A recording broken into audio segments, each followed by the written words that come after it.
Hey everyone, welcome back to I Got This with Ayse Hogan, visionary and founder of IAUSM, the International Academy of Universal Self-Mastery, and I am a holistic and spiritual life strategist. Today, I'm here with my amazing guest, Graham Douglas, who is one of the authors of a collaborative book called From Bottom to Top. So just listening to that title, From Bottom to Top, we already know that we're talking about when our lives have reached that moment of, I don't know what to do. I'm stuck. I don't know where to go. I don't know where to turn. And this can be a really scary moment. And for some of us, it takes us to an even darker place. And for some of us, it's actually the catalyst that moves us to a much higher way of being. So fortunately, for Graham Douglas and myself, we chose the high road. So we're going to talk a little bit about Graham and his chapter in From Bottom to Top. Hey, Graham. Hello. Good to see you and hear you. Thank you. Good to see you too, and good to hear you. Although our listeners are only hearing us, I get to see you. So first, let's start with the name of your chapter. Yeah, it's called Overcoming Death, my HIV/AIDS story. Okay, so you know this is going to be good, right? So where are you right now in your life? Physically, spiritually, emotionally, all the above? Is that just a complete sort of full spectrum? Overall. Give us an overall. Okay, right now I live in Palm Springs, California. I was guided here by a voice that said I have to move, and I followed that voice 12 years ago, and doors flew open for me. Sort of like how I've always rolled with my life. I listen to my voice and things happen. Spiritually, a lot because of this city, which is really a vortex area. There has been so much opening for me on so many levels. I moved here simply because I had to. And really, doors flew open from a state of nothing just by being a place I needed to be. So spiritually, I have these beautiful mountains I see every day. Outside of me, there's a different painting in the sky every 5 minutes. And I never take any day for granted. It's a complete gift. So I'm at a really good, solid, completely always exploring what's next for me and diving into the unknown of what I know I'm helping to make happen, along with that quantum field of nothing where everything comes from, which is my story. That's kind of a long way of saying I'm really good. Awesome. I love that. So when you had hit your bottom, and I am assuming this is with your HIV challenge. So when you hit your bottom, besides the actual obvious, what were the danger signals for you? What were the signals that were like, oh my gosh, I got to do something? Well, denial has a very powerful hold on seeing warning signs. I was in a state of denial. I was living in New York. I had a whole career as a performer. I still perform and choreograph and do everything that I love with the arts. At this particular time in my life, I was doing none of that. I was living in a small studio in a really beautiful building in New York City. And I had gone through various stages of being on and off my HIV medications, thinking that I was sort of above all of that need for medications because of my spiritual awareness and what I had going on with, I thought was a very powerful spiritual entourage that would heal me and keep me healthy. So I read books about the myth of HIV and AIDS. Oddly enough, the woman who wrote that book died of HIV and AIDS. And I continued a downward journey, not believing in Western medicine and not seeing doctors. So I was in denial about everything that was happening, although I was still aware.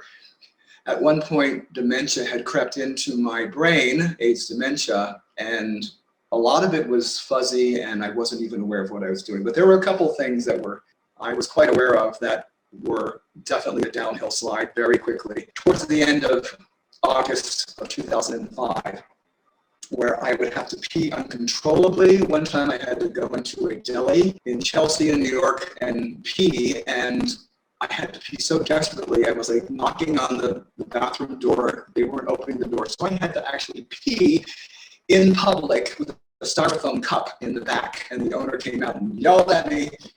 And I was humiliated, and yet I still didn't see a doctor. I was starting to lose weight rapidly. it was odd because I'd go to the gym and I'd see I was 150 pounds, which I'm normally 175, which I am now. And yet I wouldn't see that that was bad. Denial has a very powerful hold when you don't want to see something. So things begin to happen very quickly on very many levels physically that were declining, and I refused to see it. Right. Denial's got some power, that's for sure. Denial has some power. It sure does. So what made you decide to rise up? What did you do? What was your first step? You were living to this. Why was this one moment so different than the rest of the moments that made you go, wait a sec, that's enough? Yeah, I won't go into all of the major details that are in the book, of course, because we want you to buy a copy and read my full story. But ultimately, when I was at that complete bottom and doctors given up hope, family had given up hope to the point where they were getting ready to put me in a hospice situation. Oddly enough, there was still an awareness that this wasn't my time. And I have always had a very strong will, a very strong connection with source, whatever you choose to call source. And I knew that it just wasn't my time. So I would ask my father, by the way, they rescued me. They brought me back to their place to take care of me, either to die peacefully or maybe there's a chance I could get through this. And I just knew that it wasn't my time. So I told my dad, you take a picture once a month and you watch. This isn't in the book. And you'll see some changes. And so I have those pictures. One of them's in the book. And every month you'd see a little bit of a change. And it was basically this like awareness that it wasn't my time, and to grab a hold of life and to come back. And honestly, I say it was a combination of my will combined with my connection with spirit. Right. And that's I completely believe you, because as you're telling the story, every part of my fascia in my body right now is like everything's like electric. So definitely, yeah, that's what happened. Truth meter is like flying. So absolutely. Yeah. So how long do you think it was before you really started seeing a change in yourself, when you started saying, you know what, there's no going back? It was an aha moment. And this is in the book, so how can I get around this without giving it away? It was a moment where I talked with somebody who gave me a vision of something to latch onto. And when I saw that this vision matched my way out in a very sort of light speed way to do this, in an instant, I saw it. I saw the vision. It's almost like when something is meant for you, you'll know it, because it rings true and opens up every chakra in your body, that this is my pathway. And I knew that this particular way of getting back my life was the key. So I started immediately to adhere to that vision. And it was from staying true to that, combined with this elevated state of, wow, this is happening in my life for a reason. And it brought me back to life.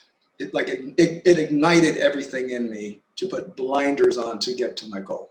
That's awesome. Yeah, determination. Absolutely. Got to get really focused in moments like that, for sure. So if I could snap my fingers right now for you, Graham, and take you to your outcome, where you want to be, where you're headed right now after this journey that you've been on, where would we be going? Wait a second, let me just snap that for you. Where would we be going? Oh, here I am. I am in front of a lot of people, showing them how this is done and how I did it. I'm a teacher. I love to teach. It's part of my DNA. And now that I've experienced it and I know the tools that are available to myself and to anyone of how to achieve definitely anything that you can conceive of and imagine, with a specific technique that kind of is basically based on the quantum physics field that I'm very much involved in now, that anything can happen. So I see myself teaching, doing workshops, motivational speaking. A book is finished. It's going to be called Dancing on the Light, not in the light, on the light. I know what the cover is going to be, and I'm helping a lot of people find their way out from the bottom to the top. That's awesome. That's amazing. However they need to do it. Spectacular, isn't it? That's awesome. You know, that feeling of contribution once we've come out the other side is like, you just got to do it. You got to pay it forward. You got to be like, I can do this. Everyone can do and also, I I would not be surprised if the majority, if not everyone in the book and beyond who's experienced this kind of thing, you'd have it no other way. If I had gone through this, I would be coasting on first gear. Yeah. There's a reason for all this. My soul needed a huge jolt of my psyche. It needed a aha moment beyond aha moments towards screaming over the Grand Canyon with an echo that this was absolutely joyously meant to be. Right. Yeah, I wouldn't change a thing either. You think back of that was the thing you were running away from, and you're like, how am I going through this? And then you're like, oh my God, I wouldn't change one thing. I want to keep it all. it's kind of a crazy thing. So now that someone's read your chapter, let's imagine, because the book's not out yet. So let's imagine that someone's now read your chapter, or if they hear this after the book's been published, what's that one nugget, that one piece of wisdom that you would want them to get or hope that they would arrive at after reading your chapter? In the midst of any dire circumstance, there's a reason and a light around it, which is basically what I just said. But to know that it's hard to see it when you're there, but to know, here's the thing, people that have this book bought it for a reason. So they didn't just buy into, this is the end. Obviously they bought that because they know that there's a nugget there. So right. There was always, I don't even use the word hope. Hope is a 4-letter word for me because it's hoping for something. If you hope, you're going to get a lot of hope. It's, you know that there's a reason and that you're going to get beyond this, that there is always light in this darkness. It sounds like a bumper sticker, but it's so true. It is very true. It is very true. And, you know, the message is coming clear from a lot of the authors now. And it's, you know, those moments when you think and you say, I've tried everything. I've done everything and I can't get out of this. Like, just know that you have not, because there is always a way. You just don't know what it is yet. And there is a reason why you got to this point. That was not just because you're there, but the getting there was all part of the process. Absolutely. And the getting back is part of the process. It's ultimately not the last journey of I did it. It's what I become through getting there. You know, Graham, you've become, I've known you for a while now, and you've become this, you know, I say there's 3 things I say to myself in the morning when I wake. People who've heard this show before, they might remember this. And one of them is when I open my eyes, the very first thing I say is, I am 100% committed to myself. And the second thing I say is, I completely got my back, right? And the third thing that comes up is, and I'm open to every possibility. Amen. Every possibility, even when obstacles or what we think or call obstacles show up, those are the best, because the best possibilities come out of those. I'm open to all the possibilities. And sometimes I'll even say, if I'm working towards something, it'll be, I'm willing to lose everything. I am willing to put everything on the line for this. And from the Graham that I met, who was already, I think, halfway there, to the Graham that I know now, like, just saying these sentences or statements to me is just not just me talking about me, but easily you, because you have definitely become that person. Those 3, well, do we ever become? We're always in the evolution. We become, of course we do. Yeah, we're unfolding, and I'm by far, you know, a work in progress still, and I love the work in progress that I'm. Yeah, and it's all it's an adventure. It's like a big theme park ride, and honestly, it's all how you choose to look at it, right? It's making a choice. Yeah. So I choose an e-ride at Disneyland. Allowing all the choices, which is great. So you gave us what you desire people to receive out of your chapter. That may or may not be the same thing as I'm going to ask you right now.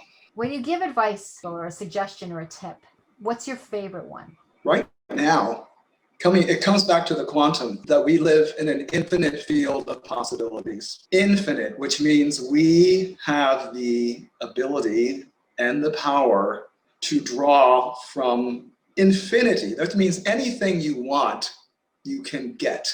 So if we can learn the techniques to, number 1, meditate, and honestly, that's been my biggest way to come back to a version of me that I know is the real me, that meditate find your place of stillness, tap into that field of possibilities, and that's where you'll create. And that's what I can teach you. And that's going to be part of my workshop. But there's an infinite amount of choices that we can choose from. And basically it comes back to the simple one of it's all a choice. Awesome. Thank you for sharing that. Thank you for sharing that. Oh, I can't wait for this book. And when it comes out, I think I'll just read it over and over again. know. It strikes me as one of those, almost like one of those oracle books where just every day you'll open it up to a page and that will be the chapter that you need to read that day. So, you know, I'm quite excited for it to be released, but thank you. I am too. I'm for being in the book. Thrilled to be part of it. You know, here's the thing too. I guess this should be something else. Everybody has a story. Mm-hmm.